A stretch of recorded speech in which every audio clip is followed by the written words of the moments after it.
Não é de hoje, não é de agora, que as pessoas têm pressa. E as pessoas buscam as coisas de uma forma rápida. E para muita coisa isso é bom. Talvez hoje você, pensando quando você vai chegar em casa, quando você vai chegar no lugar, e você pensa assim, poxa, eu estou com tanta fome, eu preciso comer alguma coisa, o que tem? E você olha, é fim de mês, você olha lá na geladeira, e você olha e procura, e diz, meu Deus, o que eu faço? Talvez aqueles mais fit vão lá, pegam 3 ovos na geladeira, colocam na antiaderente. Outros vão e se grudam no pão, aquele cacetinho de 2 dias. Mas se você tem criança em casa, e às vezes até você tem que ter criança, você vai pro miojo mesmo. E você pega aquele miojo, você coloca naquela panela, e você ligeiro vai e prepara. Isso em si não é um problema.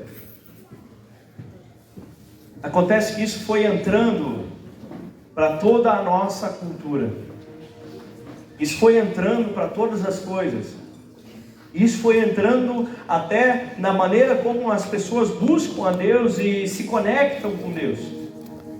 Isso foi entrando. Aquela cultura da rolagem, do scroll ali, a pessoa vai rolando para frente o seu celular. E ela olha 2 segundos um vídeo, ela olha 3 segundos outro vídeo, e quando ela gosta, mas quando ela gosta muito, quando ela gosta de todo o coração, ela consegue ficar 15 segundos olhando o vídeo. E essa geração é chamada a se conectar com Deus Todo-Poderoso, Criador dos céus e da terra, e com o seu Espírito que foi enviado a nós, mediante a ascensão de Cristo. Quando Jesus subiu ao céu, Ele rogou ao Pai que enviasse o seu Espírito. Essa geração de hoje, essa geração maravilhosa, né? Ela é chamada a se conectar com Deus. Mas ela tem dificuldade de se conectar uns com os outros, e até consigo mesmo. Pessoas que estão desconectadas do seu próprio eu, do próximo e de Deus. Porque no afã pela velocidade, estão cozinhando macarrão instantâneo. Você está entendendo? Não estou falando de comida, tá? Meu Deus. Velocidade. Mas me ajudem aí as vovós, por favor. Primeira gurizada. Macarrão instantâneo você consegue lá, entre tirar do pacote, preparar e começar a comer, 5 minutos dá para dar conta de tudo, não dá? Agora vamos lá, as vovós. Em 5 minutos dá tempo de você selecionar alimentos de qualidade, preparar uma bela refeição, apresentar uma linda mesa, fazer uma refeição em família bem nutritiva, gostosa, que gere memórias. Dá tempo? Não dá. E no teu relacionamento com Deus? Teu relacionamento é de macarrão instantâneo ou é mesa posta? Você está entendendo? Nós como cristãos, às vezes temos caído, nós não, né? Os outros, né? Você não é assim. Consumido pregações ali no rolando vídeo, né? Porque foi se perdendo a ciência, ou talvez a disciplina, de parar 1 hora para ouvir uma pregação. Mas você fica ali para ver 10 segundos dos insights, dos melhores momentos daquela mensagem. E aí fica aquele fundinho da moda, aquele fundinho que está dando engajamento, fica aquele fundinho ali atrás, e você ali vendo, e aquelas palavras. Só que o pregador provavelmente citou vários versículos, se o cara é dos bons ainda, né? Não da modinha, mas se o cara é dos bons, ele citou vários versículos, ele citou várias condições, porque Deus tem muito se, do tipo, se o meu povo tem condições. Mas daí a galera curte muito um pedacinho. Não estou falando mal do pedacinho. O problema é que se for só o pedacinho, não tem problema o macarrão instantâneo se você vai comer ele uma vez a cada 3 meses. O problema é se você faz disso um hábito. As pessoas querem na hora.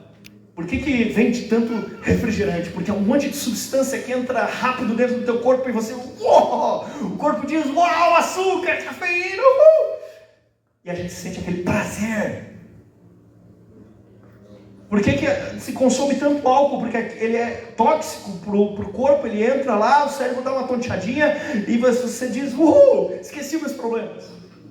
Você não. Porque o povo é tão viciado em séries. E olha, mais uma série, mais um filme, mais uma série. Por quê? Eu desliguei dos meus problemas. Eu descobri um vício novo agora. Não dá para chamar de vício tecnicamente, né? Mas um hábito nocivo novo. Ficar com o controle rolando as capinhas dos filmes do streaming. Vendo alguns segundinhos, uns trechinhos, aqueles flashes. Porque são prazeres instantâneos e o seu cérebro preguiçoso quer coisas fáceis. Ok? O que isso tem a ver com Deus? Tem a ver que a mesma pessoa que está fazendo isso é a mesma pessoa que está tentando orar, está tentando ir no culto, está tentando ler a Bíblia. E ela perdeu a paciência. Ela nem sabe o que é a palavra longanimidade, nunca ouviu falar. Meu irmão, mansidão, que isso?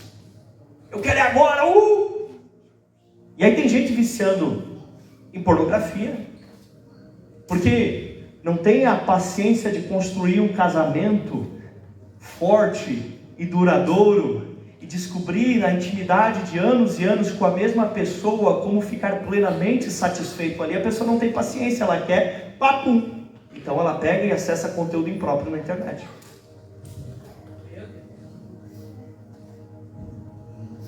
Aquela coisa de sair, de trabalhar, de administrar, de conquistar, não! Vamos achar um felino na internet que vai me ajudar a resolver isso? Vocês entenderam. E aí a gente vai assim. E eu não estou sendo contra as inovações, eu não estou sendo contra as tecnologias, eu estou dizendo que nós temos que discernir o quanto nós estamos trazendo isso para o nosso relacionamento com Deus e até com as pessoas ao nosso redor. Porque às vezes o que está acontecendo é que tem um monte de estranho VIP dentro de casa. O ilustre marido, mulher, que cada um fica num celular, que cada um fica num filme, que cada um fica numa série e eles não conversam mais. Porque conversar dá trabalho, né? Tem que estar puxando assunto e tal, e ali eu só dou um play e já era. Já me esforço no serviço, por que eu vou me esforçar em casa? Atalhozinho pro divórcio, misericórdia.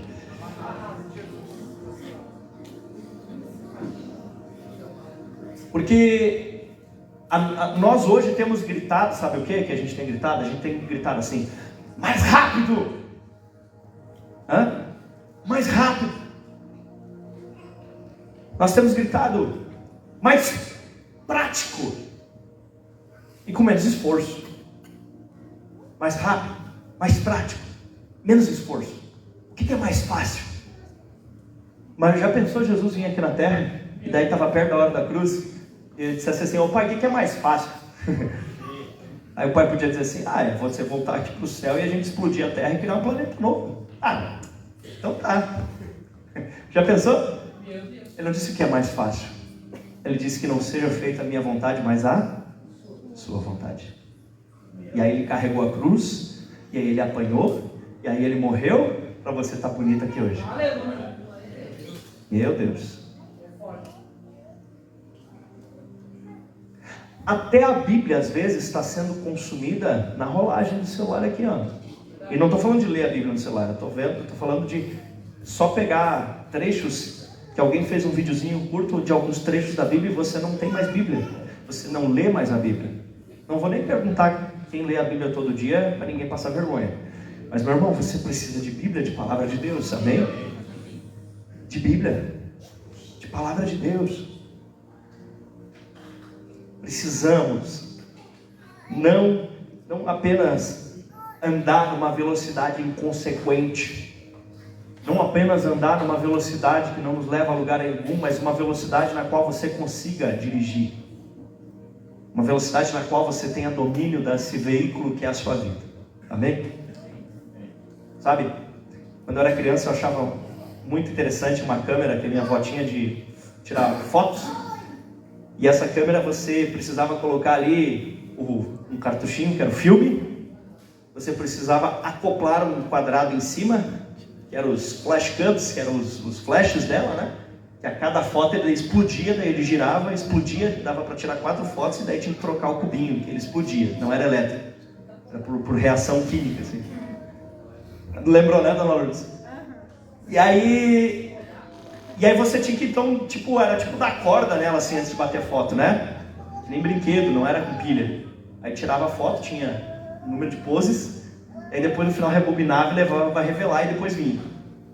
Aí as famílias colavam aquilo em álbuns, e de tempo em tempo a gente olhava e conhecia os parentes pela foto. Aquela foto era um ícone que nos lembrava, que gerava memórias no nosso coração.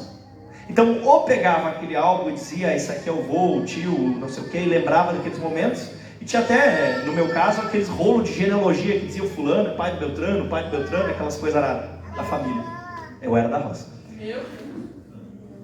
E isso gerava memórias, isso gerava algo gostoso. E hoje, nada contra, tá? Mas hoje a gente vai num aniversário da família, a gente tira 200 fotos. Quando que a gente olha as 200 fotos? Talvez nunca mais. E quando nossos filhos vão olhar as 200 fotos? E qual o sentido que vai ter? O álbum você pegava, você lembrava, você recordava. E, novamente, não é contra.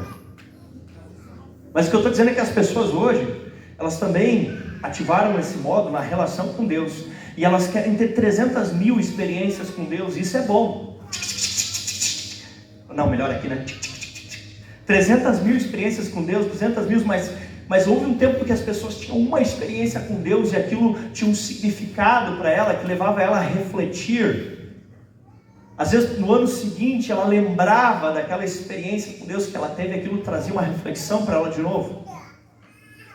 E hoje, das 200 mil em momentos com Deus que você já teve, porque nada contra as fotos digitais, tá, gente? Você tem que acompanhar aqui. Mas naquele tempo, quando você ia tirar uma foto, você tinha que economizar as poses, porque a máquina não tinha um número ilimitado de fotos. Você tinha 12, 24, 36, 48, e quando acabava, acabou. Então a pessoa tinha que encolher a barriga ali, se ajeitar, segurar bem apertadinha a mão das crianças para não se mexer, para não desperdiçar a pose. E aí tinha que ficar perfeito, pá! Né? Era assim. Hoje a gente vai lá, enquanto está se ajeitando, tira 5, quando se preparou, tira 6, e daí depois. E muitas vezes nós trazemos isso para o relacionamento com Deus.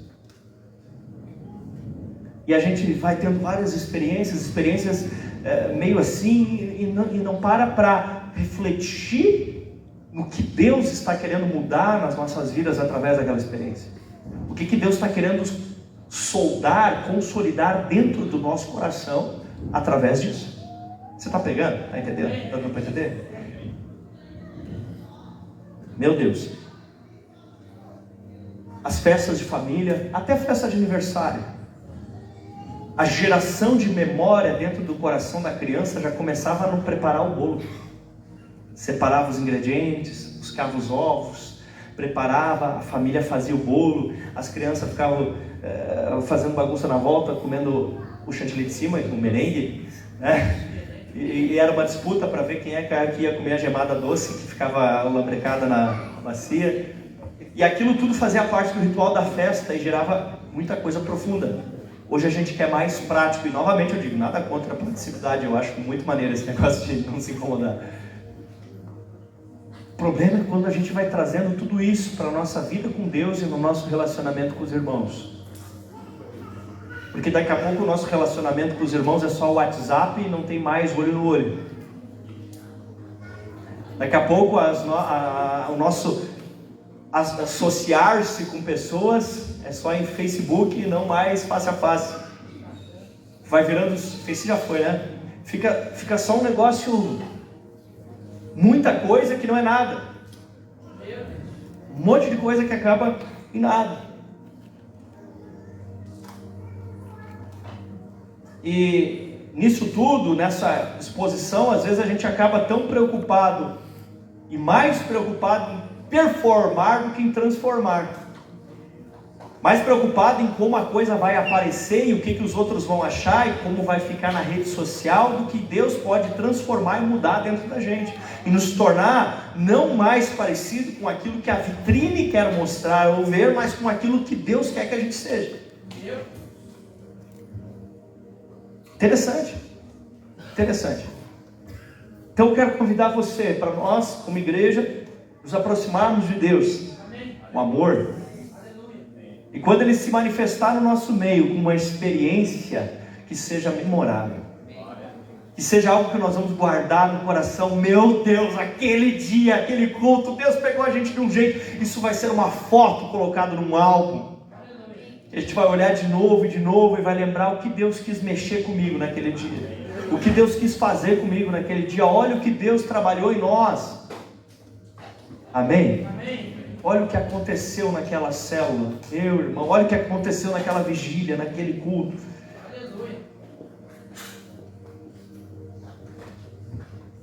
São dias onde quase tudo à nossa volta tem uma obsolescência programada, ou seja, as coisas são feitas para estragar e não para consertar. São feitos apenas módulos para você substituir e não mais peças para você trocar ou consertar. E a gente vai trazendo isso para os relacionamentos também. Então essa célula de repente não é tão legal, mas eu posso achar uma que é mais legal. Não que eventualmente não se possa trocar, não é isso que eu estou falando. Eu estou falando da coisa feita de forma leviana, tá? Isso se refere à igreja, isso se refere aos irmãos, isso se refere ao emprego, porque é uma cultura de descartável, uma cultura de prático, de rápido, de substituição e não de conserto. Mas Deus não pisou em cima da tua cabeça e te eliminou, Ele te consertou. Na verdade, Ele te consertou tão bem que te fez uma nova criatura. Mas Ele não te evaporou e disse: ah, o Gabriel tá ruinzinho, fiz um Gabriel novo agora.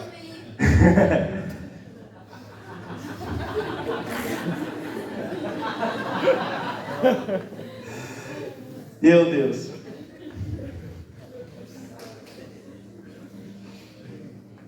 Se eu fosse definir, a nossa missão teria que ser restaurando vidas para a glória de Deus. Não substituindo vidas. Restaurando vidas. Restaurando. Deus trabalha um processo de restauração. Às vezes a gente olha para o Abraão e pensa que o Abraão sempre foi aquele cara. Mas começou lá atrás com o Abrão. A gente olha para o Pedro e sabe que o cara era quebra, era difícil. Mas Deus foi fazendo um processo com ele. Não foi na primeira rateada do Pedro que Jesus atirou ele fora, e nem na última, porque ele quis ir pescar depois com a galera. Mas Jesus mesmo assim foi lá. Jesus teve que ressuscitar e voltar para pregar de novo para Pedro, para concluir o processo. Porque o nosso Deus não trabalha o descartável, o nosso Deus não trabalha com pílula mágica. O nosso Deus trabalha com processo, em transformação.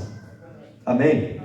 Olha o Paulo, olha o processo. Daí você diz: não, mas a conversão de Paulo foi pílula mágica, porque tipo, ele estava lá no cavalinho dele, e daí veio um raio e ele caiu no chão. Primeiro que não era cavalinho, era um animal, não sabemos qual era. Segundo que não veio raio, foi uma luz. E terceiro que não foi de uma hora para outra, porque ele saiu dali, ele quis entrar na igreja, ele quis estar com os irmãos disseram: cai fora daqui, você não pode congregar conosco, nossa igreja é tão boa, não é você que vai estragar, não pode congregar com a gente.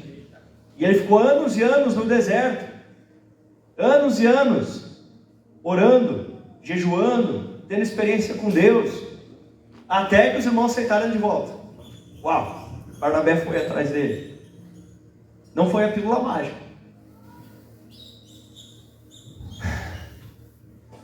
A verdade é que as pessoas, elas não querem às vezes o processo de restauração. As pessoas querem a pílula mágica. Elas não querem, sabe, realmente um conselho. Elas querem só falar. E contar e falar. Ah, um problema no casamento. E fala, daí você diz: não, isso, não, mas tá bom.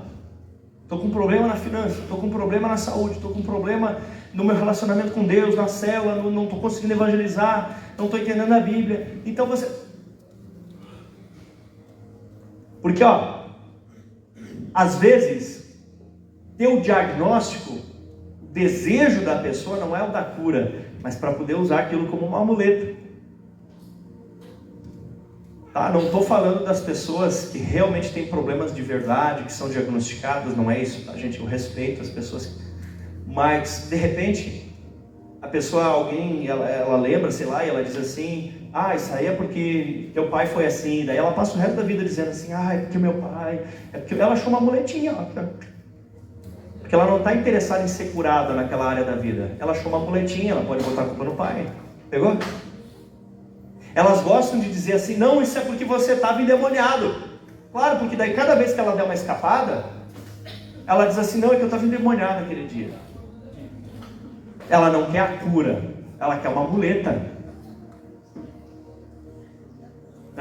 Tá a fim de dar uma pecada? Daí diz assim: não, eu vou passar assim uns 2, 3 domingos sem ir no culto, na célula, e depois eu digo assim que eu estava fraco, daí eu fiquei na carne.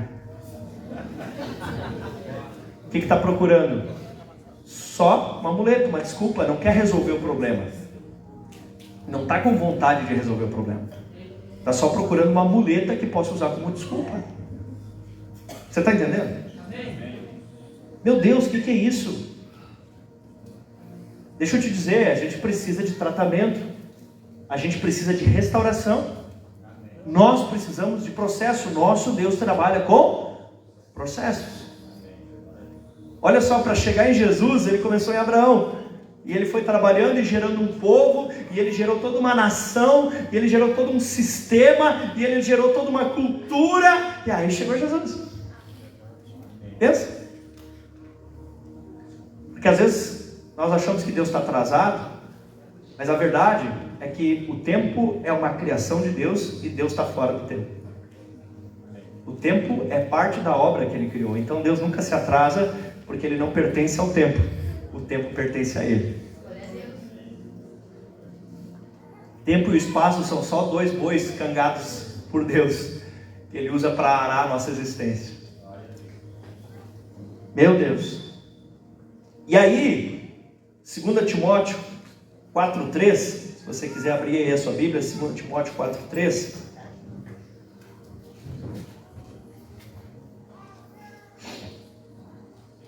Diz assim: pois virá o tempo em que não suportarão essa doutrina. Pelo contrário, se rodearão de mestres segundo as suas próprias cobiças, como que sentindo coceira nos ouvidos. Coceira no ouvido. Eles se recusarão a dar ouvido à verdade, entregando-se a fábulas. Chegou o tempo.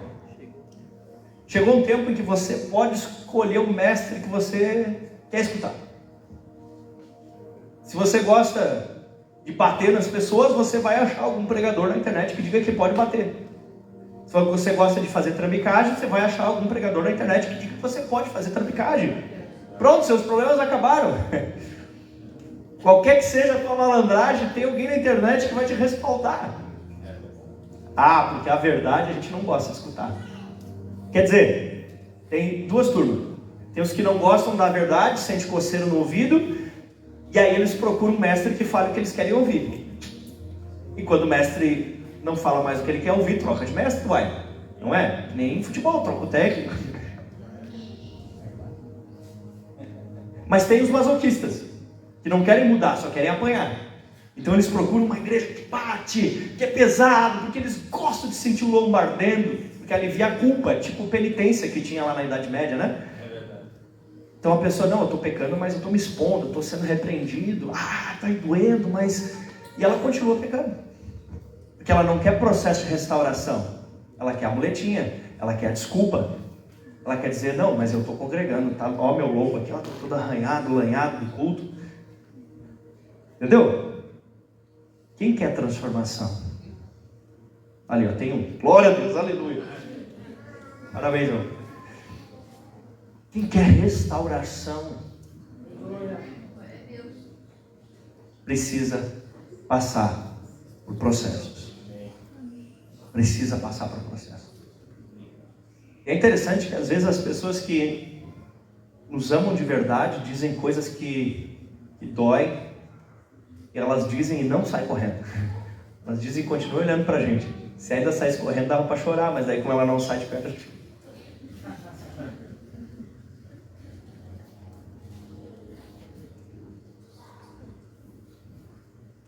Às vezes a pessoa que está te confrontando é porque te ama. Porque ela quer ajudar você a entrar num processo de restauração. No primeiro momento, quando a gente ouve uma verdade que a gente precisa ouvir, geralmente ela soa estranha e às vezes a gente até rejeita. Agora acho que eu até estou dando uma melhoradinha, mas no começo do casamento, quando a minha esposa dizia uma verdade, meu primeiro passo era dizer que não e mostrar na Bíblia que ela estava errada. Mesmo que no fundo eu sabia que ela estava certa. Meu Deus. Porque dá para você pegar qualquer texto fora do contexto, fazer de pretexto, heresia. Dá para você pegar qualquer passagem bíblica para justificar qualquer coisa que você quiser. Porque você pega um trecho isolado fora do seu contexto e ensina o que quiser. Por quê? Coceira no ouvido. Agora, você estar em um ambiente bíblico que procura viver o que a Bíblia ensina, que procura viver baseado na palavra, exige processo. E não tem a pílula mágica. Mestres, segundo a sua própria cobiça. É aquilo que a pessoa deseja, o que ela almeja de todo o coração? Ela procura algum lugar que diz que aquilo ali é a coisa principal do Evangelho. Porque é o mestre segundo a sua própria cobiça. A pessoa cobiça o mesmo que ela cobiça, e aí vai abraçado para o inferno. Meu Deus. Em Tiago, capítulo 1, versículos 7 e 8, vamos um pouquinho mais para frente comigo? Tiago, capítulo 1, versículos 7 e 8.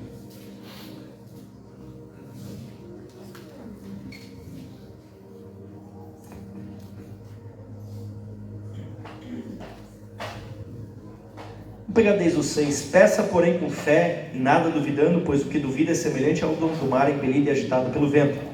7, eu estou na Nova Almeida atualizada. Que uma pessoa dessas não pense que alcançará alguma coisa do Senhor, sendo indecisa e inconstante em todos os seus caminhos. Algumas versões citam também homens de ânimo dobro, pessoas inconstantes, pessoas que uma hora querem uma coisa, outra hora querem outra. Por quê? Porque ativou a cultura do rolar. Agora o sonho da minha vida é melhorar meu casamento, 15 minutos depois, melhorar a minha vida financeira, e 10 minutos depois, ganhar almas. Porque é assim, como diz o pastor aí, se você mirar no nada, certamente você acertará em cheio.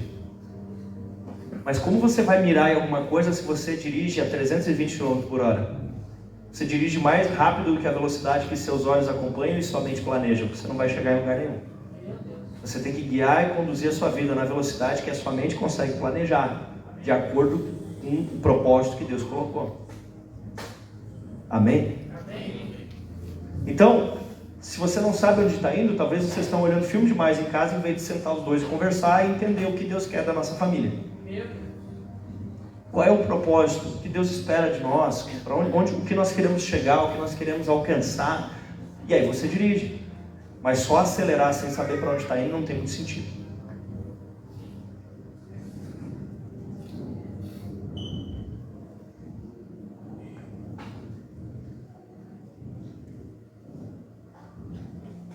Em Lucas capítulo 9, versículo 23, a palavra vai nos dizer assim: quem quiser vir após mim, dia a dia, negue-se a si mesmo, tome a sua cruz e siga-me.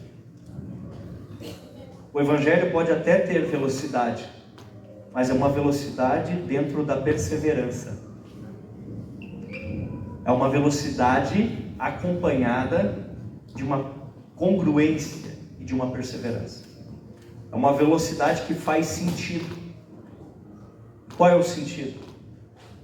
Fazer de novo, e de novo, e de novo as mesmas coisas, estão alinhadas com o propósito de Deus na tua vida.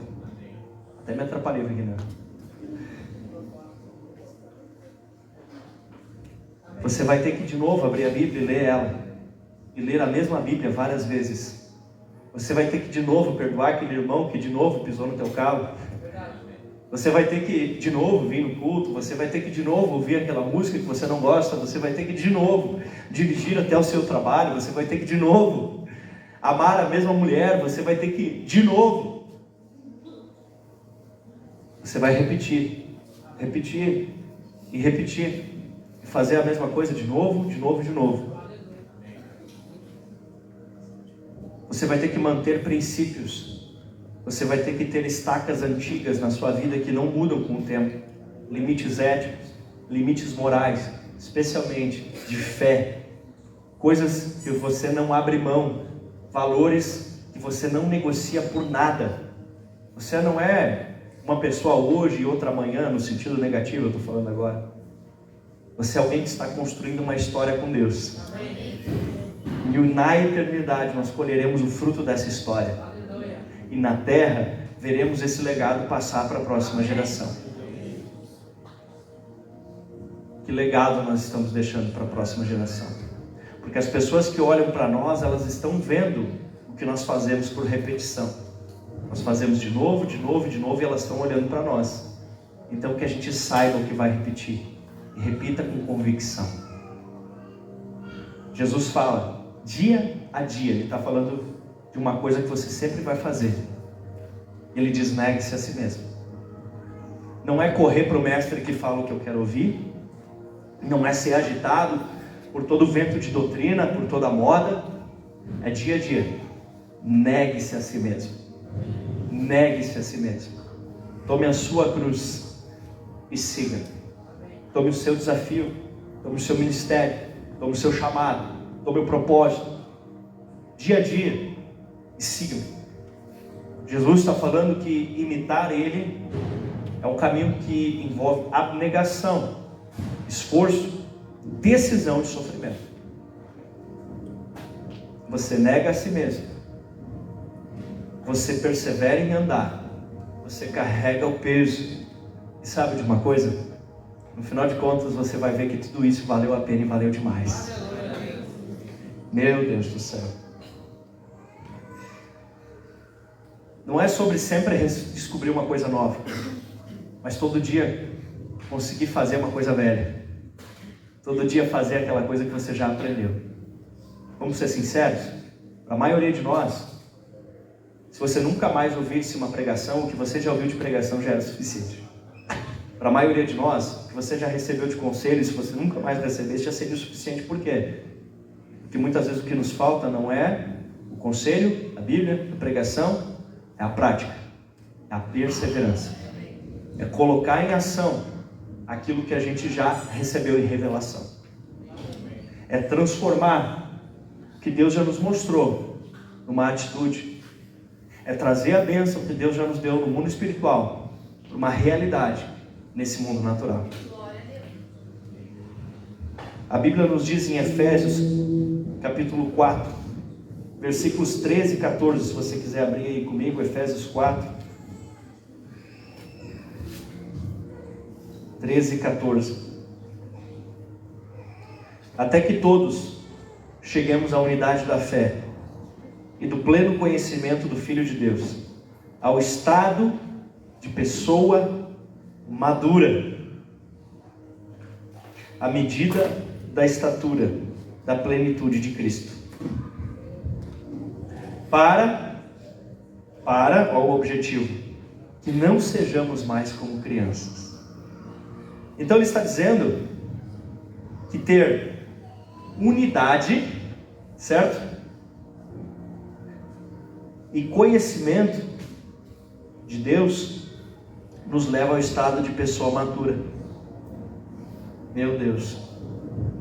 Da plenitude de Cristo.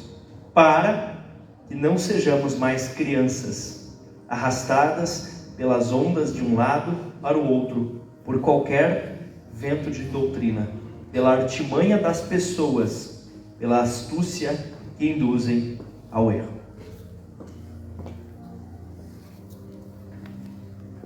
Deus deseja que você crie raízes profundas. Deus deseja que você crie raízes profundas para que não seja qualquer moda que pegue você. E existem muitas modas evangélicas.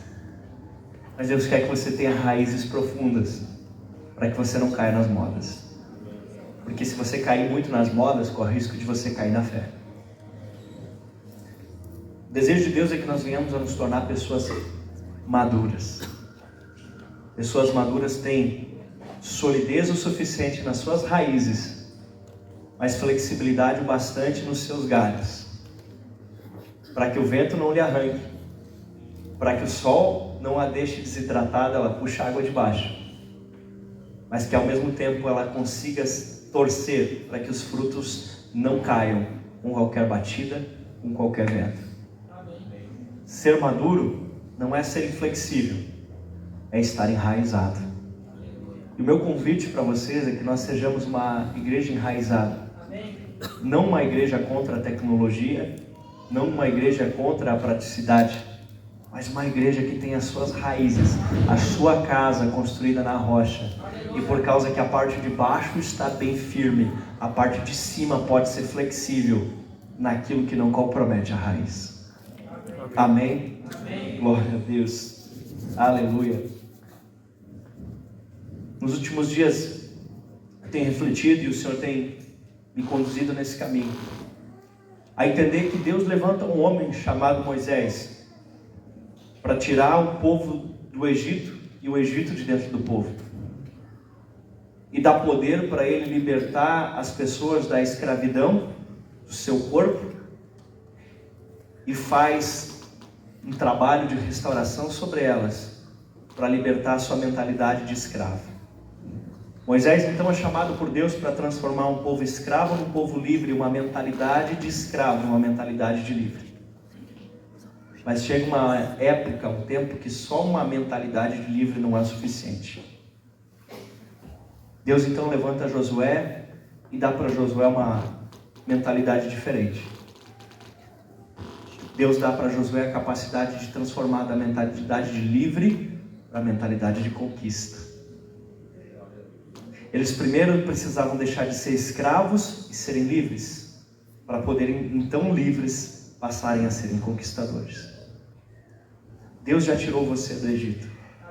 Deus já nos tirou como igreja do Egito.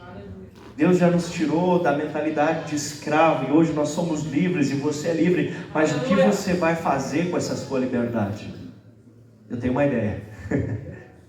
Nós vamos pegar essa mentalidade de livre que temos, não para pensar que pessoas são descartáveis, não para acharmos que as coisas são obsolências, mas nós vamos pegar essa mentalidade de livre para transformar ela numa mentalidade de conquista. Conquista do que, pastor? Conquista de vidas para Jesus. Conquista de manifestar o reino de Deus. Conquista de desfrutar de Canaã. Pessoas livres que agora querem colocar a sua liberdade debaixo de um propósito. Você é livre para trabalhar ou não. Só que se você não usar a sua liberdade, subjugar ela para trabalhar, você vai ficar sem dinheiro. Você é livre para comer o que você quiser e o quanto você quiser, mas se você não controlar essa liberdade, isso pode se tornar um problema na sua vida. E da mesma forma hoje, nós somos livres para usar essa salvação que Deus nos deu. Nós somos livres para ficar só rolando o próximo videozinho. Nós somos livres para ter um monte de momentos com Deus e tirar 200 fotos. Mas nós também podemos usar essa liberdade para estabelecer raízes profundas e gerar muito fruto, mesmo no dia da adversidade, mesmo no dia difícil. E eu quero perguntar, para que você quer usar a sua liberdade? Para meter o louco? Ou você quer usar a sua liberdade para estar na presença do Pai, para conquistar Canaã e para gerar muito fruto? Às vezes, a gente chega com muita pressa no culto, na célula, no TSV. Às vezes a gente se apresenta e se coloca diante de Deus com muita pressa. E esquece o processo. Moisés sobe o monte, ele fica na presença de Deus, mas o povo não tem paciência. Eles já eram livres do Egito e eles não têm paciência para aguentar o processo. Enquanto Moisés está lá em cima, eles estão fazendo bezerro de ouro. Por quê? Estava com pressa. Quando eles iam entrar em Canaã, eles podiam caminhar naquela direção, mas eles precisavam andar em círculos, porque de vez em quando esqueciam do seu propósito e se colocavam a murmurar. Vamos andar o mais rápido que pudermos? Sim, mas só até a velocidade que a gente consegue dirigir com segurança. Amém? Convido você a fechar os teus olhos. Se você pode, se coloque de pé.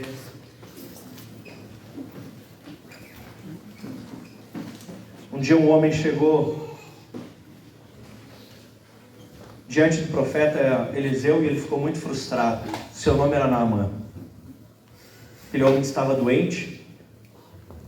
E quando ele vai se aproximando do profeta, trazendo para o nosso contexto de hoje, ele mais ou menos seria assim: eu achei que o profeta Eliseu, quando eu chegasse perto, ia jogar óleo na minha cabeça, ia fazer uma oração, dar uma tremidinha, eu seria curado.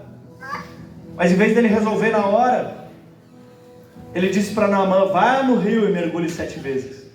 Naamã não queria o processo, Naamã queria a cápsula mágica. Naamã queria, contextualizando para hoje, o profeta simplesmente desse um comprimidinho que ele engolisse e aí pronto, estava curado da lepra. Mas Deus queria um processo com Naamã. Ele tinha que caminhar até um rio, que ele achava um rio ruim, e ele tinha que mergulhar 7 vezes, desafiando a sua incredulidade. E aí ele foi curado. Você entende que o teu Deus é Deus de processos? Você entende que você precisa ser perseverante?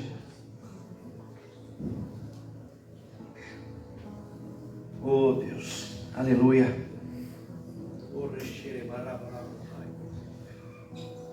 Essa velocidade em excesso tem transformado às vezes as igrejas em fábricas de pós-evangélicos. Pessoas que dizem, mas eu fui lá e ganhei a oração que resolvia tal problema e continuei. Mas eu fui num culto que pregaram sobre tal assunto e resolveu. Mas eu assisti o Reels de pastor tal. E essas pessoas que não entendem os processos e querem um evangelho de macarrão instantâneo, infelizmente muitos acabam se tornando pós-evangélicos. Suas feridas, machucadas. Mas para você eu digo hoje, querido, com Deus é processo. Com Deus é dia a dia. Negue-se a si mesmo. Dia a dia, negue-se a si mesmo. Dia a dia, negue-se a si mesmo. Tome a sua cruz e siga. Faz de novo hoje o que você fez na semana passada. Faz de novo hoje o que você fez lá na sua conversão. Arrepende-se de novo. Confessa o pecado de novo. Prega de novo. Vem no culto de novo. Vem na célula de novo.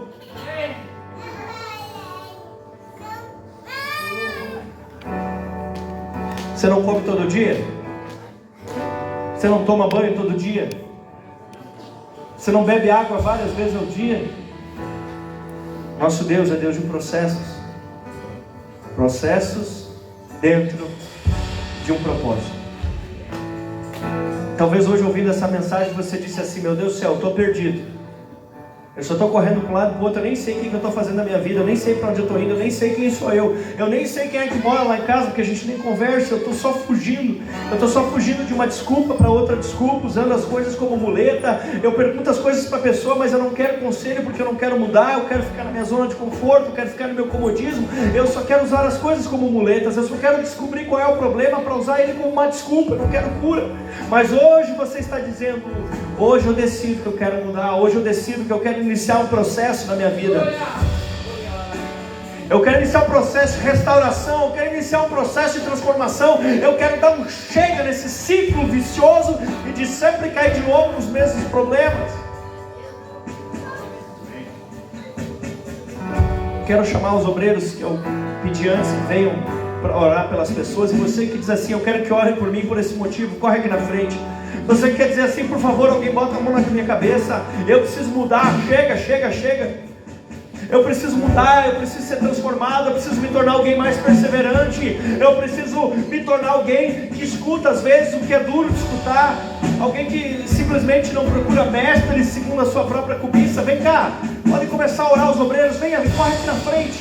Você quer dizer assim: agora chega, eu vou mudar, eu quero transformação. Venha, querido, você que deseja essa mudança, esse toque do Senhor na sua vida. Oh Pai, no nome de Jesus, nós te pedimos: vem Espírito Santo, vem e gera em nós transformação, vem e gera em nós mudança. Nós não queremos mais ser os mesmos, nós não queremos mais ser inconstantes, nós não queremos mais, Senhor Deus, ser fragilzinhos. Nós queremos ser pessoas que perseveram, pessoas que não desistem, pessoas que têm objetivo, pessoas que têm foco, pessoas que sabem para onde estão indo.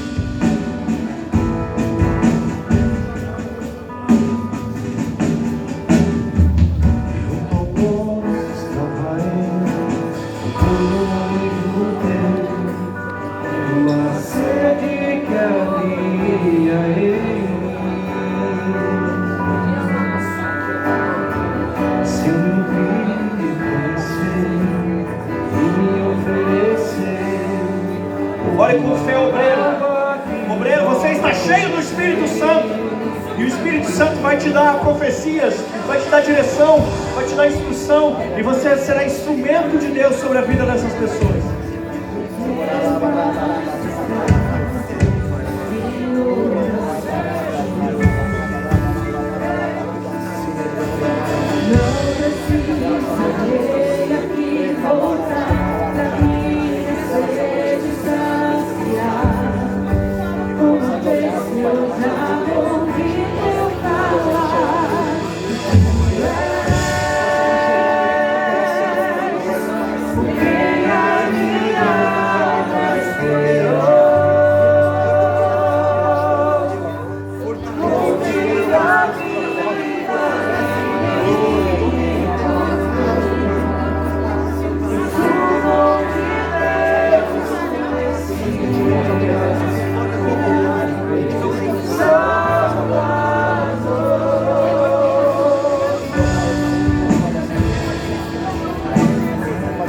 Talvez você está dizendo assim: